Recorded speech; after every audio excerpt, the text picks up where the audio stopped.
and I'm going to do a market review. So, first off, I want to look at the S&P and the Dow. So, we had this hard move down today in S&P because of President Obama's election, and the market didn't like it. Part of the reason is banks led the movement. Companies like JP Morgan just going down almost 6%. Bank of America was down 7.14. Wells Fargo was down about 2.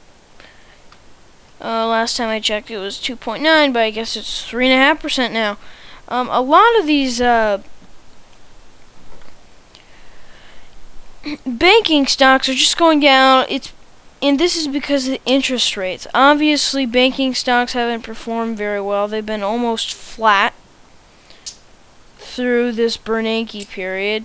They kind of did some stuff on Bernanke, but in reality, Bernanke is not great for banks. So the banking sector is just kind of doing average. Bank of America has not improved, just barely. They announced an earnings report. They made nothing, which is definitely deceleration. Wells Fargo hasn't done all that super either, but they're improving just because they're kind of the best in the business. JP Morgan's having issues. We all remember this, and then we see a recovery from it because, even Warren Buffett's buying. It's valuable. We see value. We move on, but there is just no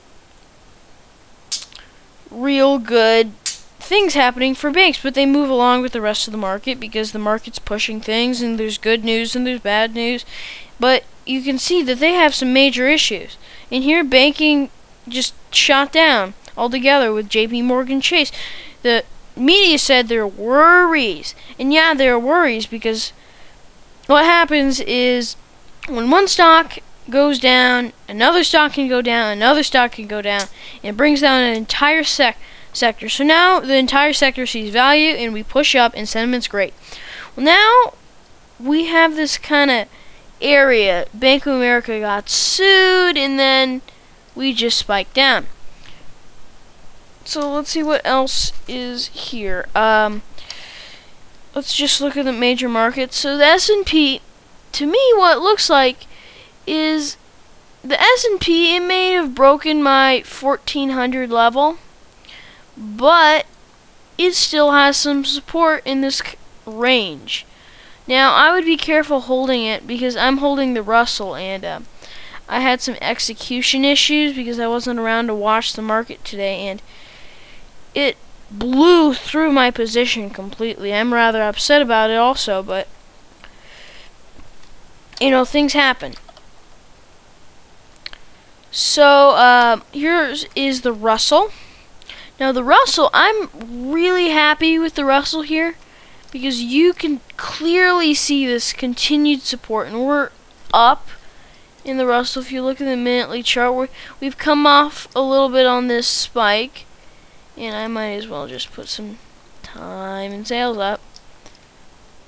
But everything has been basically okay. If the major stocks continue to rise, like the ES and the Dow, we'll continue to see everything rise. Now, I think the S&P and the Dow are going to kind of push each other. You can see right here there's a clear support, and we'll probably see a move up in the day later.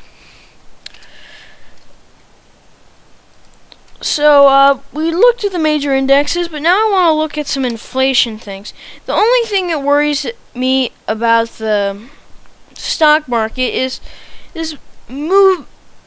There's a lot of room to go down. Economics are not that great, and at some point I think the market's just going to crash down hard.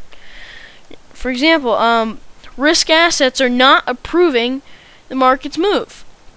I've seen this kind of movement, and then you can clearly see oil just came down pretty hard, and we're recovering. But remember, stocks and oil have a lot in common with how their markets act. Gold,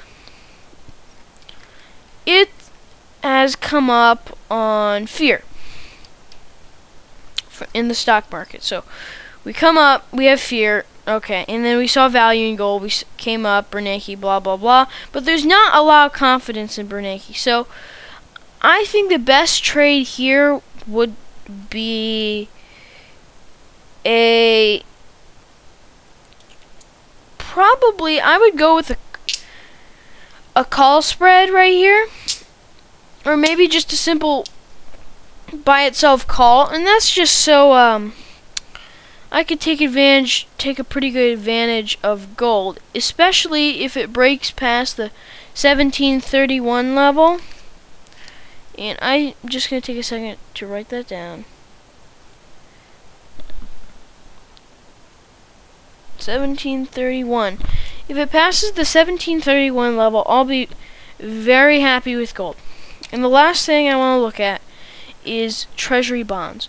They have spiked up, but they're kind of reaching some sort of resistance right here. And I'll draw it out for you. You can see they're reaching the resistance, and it broke, but look, it's coming off a little bit. So it kind of stems some worries. Now, if it breaks the 150 level, I'll be worried for the stock market also. But I think we're going to continue to see a nice push in the stock market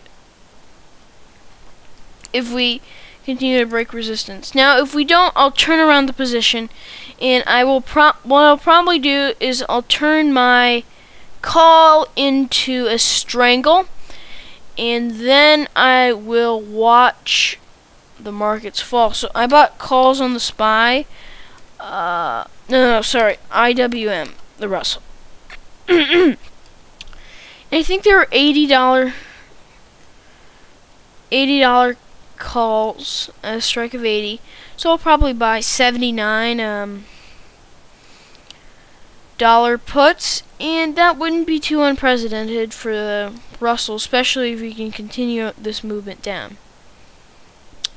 So anyway, I hope you enjoyed this video. Thank you for listening.